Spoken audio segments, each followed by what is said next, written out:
All right, part two, episode 415. Um, the last penny was that really interesting 1982 lamination error and possible double die and possible repunchment mark. This is the triple diamond penny wrapper, customer wrap penny wrapper that came in a roll. And so far, we've only found five. With this one, it's six zinc cents, which is tremendous. I think there might be a few more. We might have a total of 10 by the end of this show, maybe less, which means only 20% zinc or 80% copper, which is just out of sight. That's okay. Here goes an 86.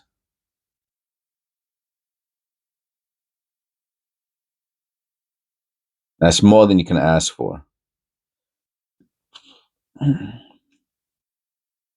Probably grease in the States and of top of the plurius. Make sure there's nothing interesting else going on in there. Sometimes I'll see something and I'll just say, "Oh, that's grease strike." I'll move it away. Meanwhile, there's like some sort of error in there that the grease caused. That the grease strike caused, and I won't see it unless I relook at the coin, or I'll just miss it altogether. Like if I do a short video on it, and then I'll say, "Oh, what's that?"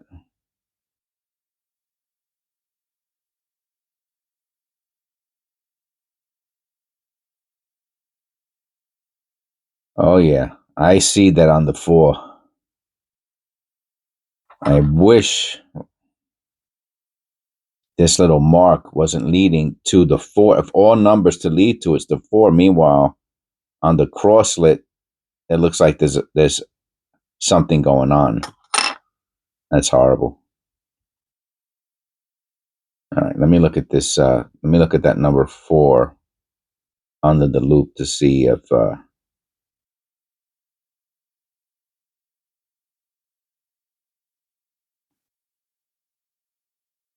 that's a double die. So interestingly enough, and that little mark came off. I was able to wipe some of it off. You can see a little trace there. Um, Copper Coins does not have a 1974 1DO, and I was able to find something pretty cool on eBay, right? That's where people who find things try to sell them, and this is probably a very good example of a double die on a 1974. I think it's a D. It's an S, and it's uncirculated, so it's a totally different penny, but different mint, but same year. And that's what we would love to find, right? Look at that.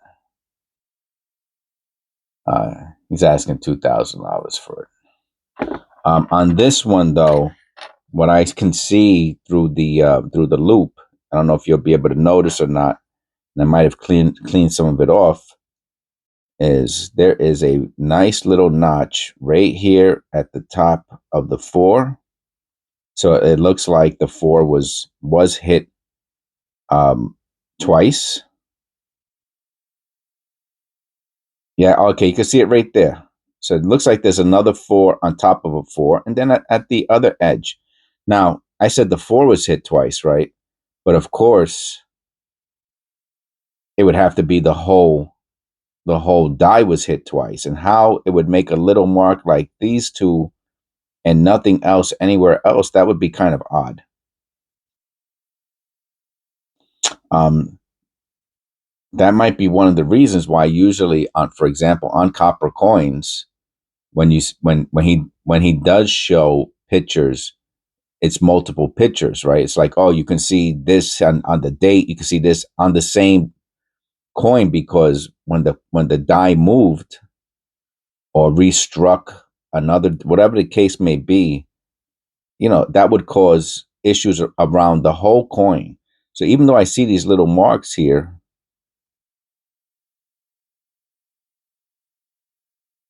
it wouldn't surprise me if that was just an imperfection on the original die, and it didn't like re-hit something like that, you know? That would be my conclusion. Um, because I would say it's not a double die, even though it has a little notch there, you know? So it's like, what caused that? Oh yeah, right. All right, I'll be right back. You see what I'm looking at? I'm looking at that mint mark there, and I have to clean that up a little bit because if that's a repunch, wait, no, it can't be a repunch, right? They stopped repunching mint marks in 1989. This is in 1992. First of all, let's check out the reverse. It's not a close AM. All right. And why does it have to have all of this crap? Has to be there on. Boy. All right, let me look at this. Let me tell you, 92s are a weird year. I've seen these flat letters that look like light strikes. Um, the surfaces have that orange peel like look. I've seen this and look at this one. Looks like it's not a repunch mint marker. I mean, I don't know what that would be, to be honest with you. I'd have to clean this.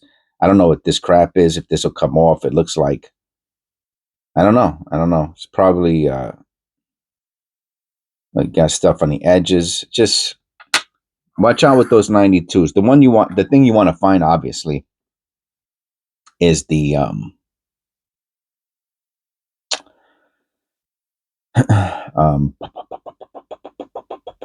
the close AM. That's worth might be more now. Last time I checked, it's worth like $100.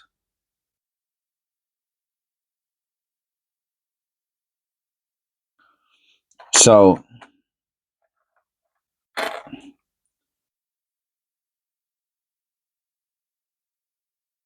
getting back to, I guess, one of my original topics. What do you think?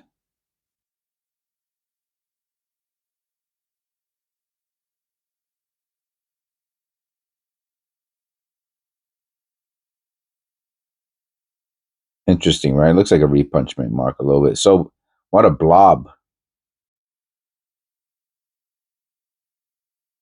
Another 74.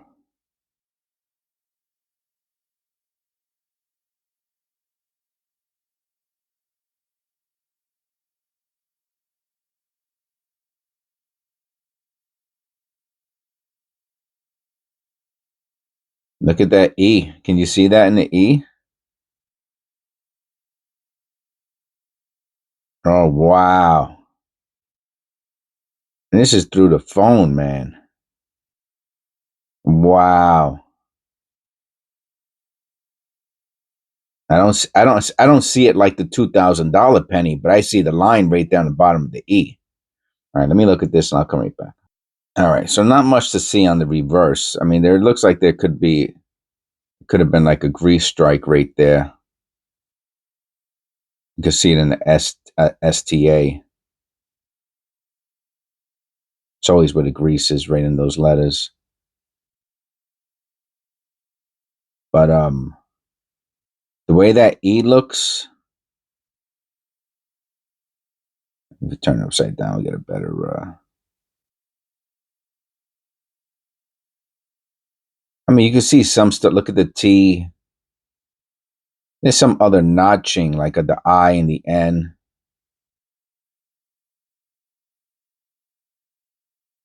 But that E is really what takes the cake. There's a line on the bottom.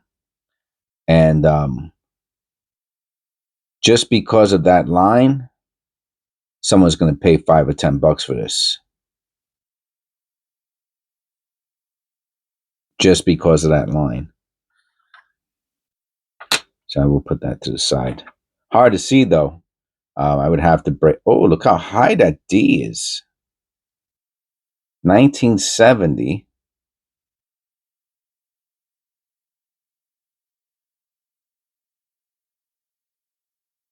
Now, it's the S that has the variations, I believe, which is a shame because the 7 looks like it's below the 9 and the 0. Look how high that D is.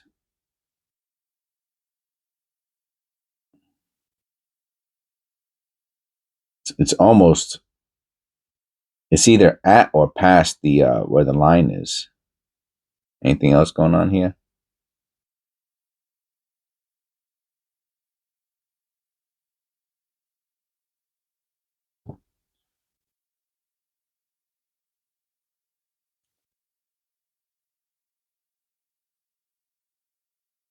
$1970D.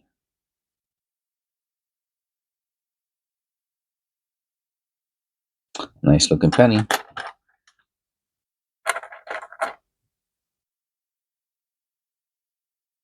$81, another nice looking penny.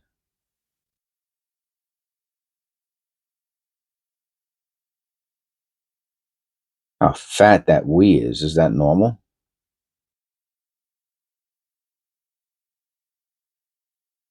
The whole motto is wide.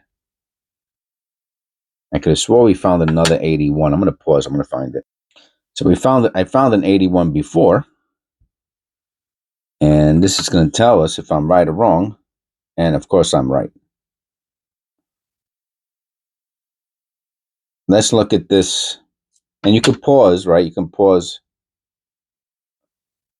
Might even have a little bit of a lamination error, but whatever. Let me turn the light on. You see, it takes away all the contrast. All right. All right.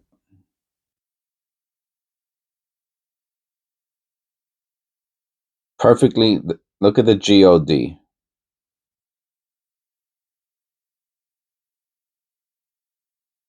Perfect example of the way it's supposed to look. Now let's look at the GOD on this. Yeah. All the letters are extra thick. All the letters. All the letters. Now, look at the rim on the one on top, on the extra thick letters. Look how thin it is. And then it's thicker on the bottom, or more pronounced or bold. So it's misaligned. That could be why, right? It's misaligned, and it just slightly, well, I don't know. Extra thickness is considered a double dime. Look at the letters here, perfectly normal on the Liberty. Actually, much more bolder and cleaner than the other one. Same thing with the date, but on the top,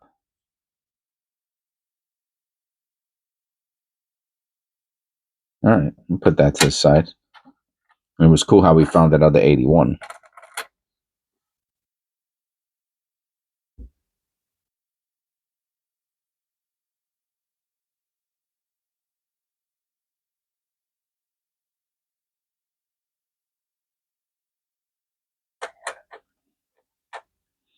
So usually at the end you count your copper, so you know how much copper you got.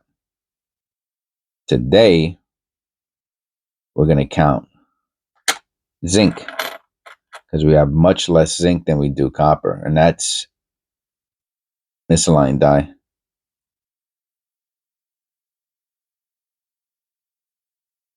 I'm looking at the ear.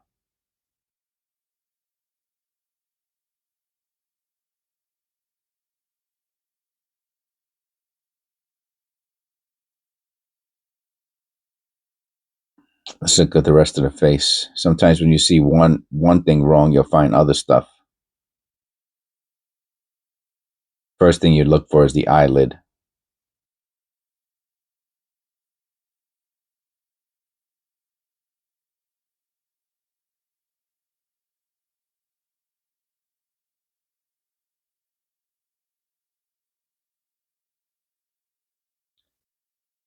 I will look at that ear underneath the loop, and if it looks like it's doubled, I will then look up. I'll see if I can find another example of it online. I'll be right back. My final thoughts is it's hard to tell. It's hard to tell. It looks like it, to be honest with you. Um, but it's hard to tell. It could be an anomaly. Um, all right. Well, that's 15 minutes. Let's go on to part 3.